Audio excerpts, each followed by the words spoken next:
अस्सलाम वालेकुम नाजरीन, आप देख रहे हैं प्रोग्राम हेल्थ ऑनलाइन। मैं हूं मेज़बान आपकी राबिया बुखारी। आज हमारे साथ मौजूद हैं डॉक्टर माजिद हुसैन ख्वाजा, जो कि एसोसिएट प्रोफेसर हैं फ्रॉम निश्तर हॉस्पिटल से। अभी अभी ऑपरेट करके आए हैं। आज हम इनसे ये दरियाफ्त करेंगे कि आँखों की बीमारियों के बारे में, आँखों की जो एलर्जी है, आँखों की एलर्जी की डिफरेंट किस्म की है, उनमें से हम पूछते हैं कि आँखें सुर्ख हो जाती हैं स्पेशली इस मौसम में, गर्मियों के मौसम में। तो आइए इनसे पूछते हैं।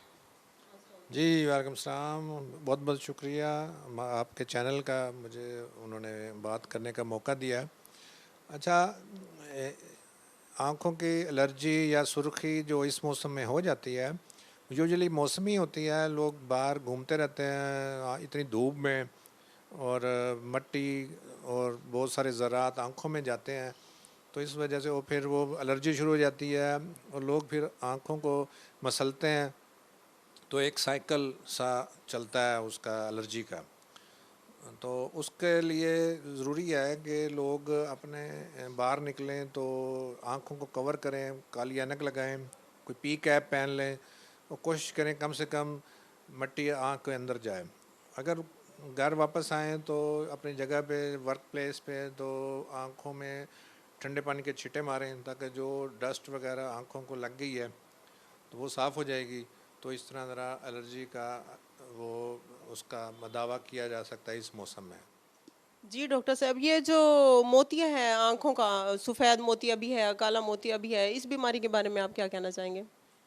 जी, ये सफ़ेद और काला मोतिया एक तो बूढ़े लोगों में होता है, सिनाइल एज में होता है, और कुछ पैदाइशी भी होता है, तो कुछ परसेंटेज में। तो ये दोनों, ये जो पहला सफ़ेद मोतिया है वो तो ट्रीटेबल डिज़ीज़ है, और अगर थोड़ा सा लेट भी पेशेंट आए तो इलाज हो सकता है। काला मोतिया बड़ा डेंजरस है इन दोनों में से, इसलिए इसे काला मोतिया कहते हैं, क्योंकि ये अंदर ही अंदर होता है। जब तक कि डॉक्टर से मुआयना ना किया जाए, उसका आँखों का प्रेशर ना चेक किया जाए, उस वक्त तक पता नहीं लगता। तो ये बिल्कुल एंड पे, जब एंड स्टेज होती है, यूजुअली पेशेंट हमारे पास आता है, तो उस वक्त फिर इलाज करना मुश्किल हो जाता है। निगाह काफ़ी हद तक ख़त्म हो चुकी होती है। तो इसके लिए ज़रूरी है कि आप अपना ओल्ड एज पीपल में अपना सीरियल आई चेकअप हर साल कराते रहें। ठीक है ना। सफ़ेद मोतिया का ये है कि उसका ऑपरेट करके लेंस डलता है, और आजकल तो बड़े जदीद तरीके आ गए हैं, लेज़र से ऑपरेशन होता है और लेंस डल जाता है माशाल्लाह। हम, मैं भी खुद भी ये केस ऑपरेट करता हूँ। और एक मोतिया और होता है जो कि बच्चों में होता है, बहुत छोटे छोटे बच्चों में।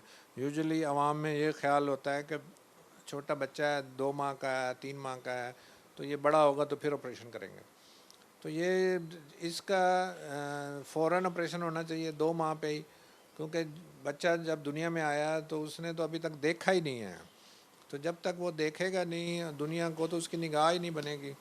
तो इसके हवाले से मैसेज था कि पेरेंट्स को कि अगर कोई सफ़ेद मोतिया या काला मोतिया बचपन में किसी को आया तो उसका फ़ौरन इलाज करें, वेट ना करें।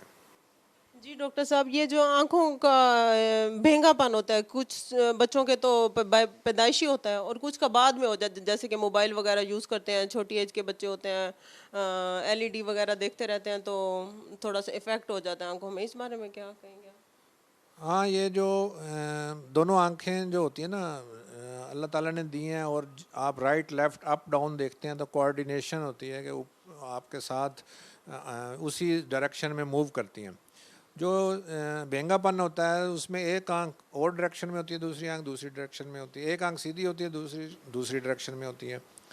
तो ये आपकी बात बिल्कुल बजा है कि आजकल जो एलईडीज़ वगैरह आ गई हैं, तो ये इससे भी ये जो चीज़ बेंगापन ज़्यादा होना शुरू हो गया है। कोई बच्चा प्री मेच्योर पैदा हुआ है वक्त से पहले, उनमें भी बेंगापन आ जाता है। या किसी को ऐनक का नंबर है वो नहीं लगाता, उसको भी बेंगापन शुरू हो जाता है। तो हमारे पास जो पेशेंट आते हैं, हम उन्हें वो करते हैं, उनका सबसे पहले ऐनक का नंबर चेक करते हैं कि वो तो नहीं है। अगर है तो वो देते हैं। तो आम तौर पे 50% बच्चे तो उसी से ही ठीक हो जाते हैं, आँख सीधी हो जाती है, और वो उनका मसला हल हो जाता है। कुछ लोग, कुछ बच्चे जिनका वो नहीं होता, क्या कहते हैं, ठीक नहीं होता अभी बेंगापन ऐनक के बावजूद, फिर हम उसका ऑपरेट करके सीधा कर देते हैं। ओवरऑल आप कोई मैसेज देना चाहेंगे हमारे व्यूवर्स को? हाँ, हमारा तरफ से मैसेज ये है कि मेरी तरफ से कि जहाँ तक आँखें बड़ी नेमत हैं, उसका ख्याल करें। इसी तरह पूरी बॉडी भी बड़ी नेमत है, तो कोई भी तकलीफ़ हो उसका फ़ौरन इलाज करें इससे पहले कि वो बिगड़ जाए। तो अपने क्योंकि आप की अहमियत सिर्फ आपकी हद तक नहीं है, आपकी फैमिली को, आपकी फैमिली को ज़रूरत है आपकी। तो इसलिए उसका फ़ौरन इलाज करें, हेल्थ पे अपना ख्याल किया करें, केयर किया करें, ताकि अच्छी ज़िंदगी गुजार सकें। जी नाजरीन, जैसे आपने जाना कि डॉक्टर साहब ने कहा कि आंखों का ख्याल रखा जाए, क्योंकि इससे आपकी फैमिली भी वाबस्ता है और ये हमारे जिस्म का खूबसूरत तरीन हिस्सा है। इससे हम दुनिया की रंगीनें देख सकते हैं। अपनी मेज़बान को इजाज़त दीजिए। अल्लाह हाफिज़।